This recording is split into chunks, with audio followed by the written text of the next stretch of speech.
Hello guys, this is me, Haribatrai from Live with SEO. Today I'm going to show you a shortcut tip to copy paste the information from the website. So oftentimes when we are copy pasting the information from the website, images come in between, right? So how do I do that? How do I copy paste the text only, skipping all those images? So there are two ways to do it. I'm going to show you the first way and then I will break down the second one. Okay, so let's jump into the actual process how I do. What you need to do is go to ChatGPT and type generate bookmarklet JavaScript code that opens the web cache page of a current document's location. Okay, when you enter that, it will give you a code. Okay, JavaScript code. So what you need to do is simply copy the JavaScript code, okay,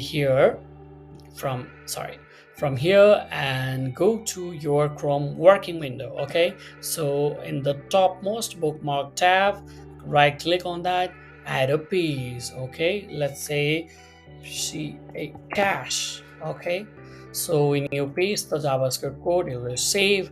And now let's go to the websites. Okay,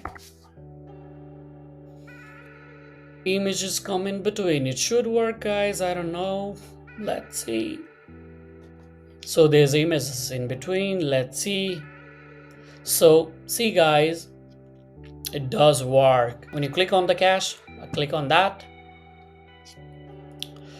and see guys, there are no images, just the plain text, and simply you can easily copy and paste the information from the website and build a doc from there. So that's the one way. Another way is, let's just say you are browsing Everest Base Camp Trek. You are typing one keyword. Okay, so Everest Base Camp Trek. So let's just say I want to copy the information from Magical Nepal. Here are three dots here. Simply click on that, and here you can see the information. It displays this is on beta here. Okay, so when you click on cast here, it will load up the windows like this. Okay, so here's the text only version. Okay, so when you click on that, it will give you the text only version of the website, and you can easily copy paste the information from the website and build a doc from there. Okay, so it's easy, right? There are two ways. One way is our tool, another way is through the manual Google search. We can easily do that from that. Okay, so this is it guys. So thank you for watching. Keep supporting, keep liking, subscribing, whatever you can do to motivate me. I'll keep making such videos. So thank you.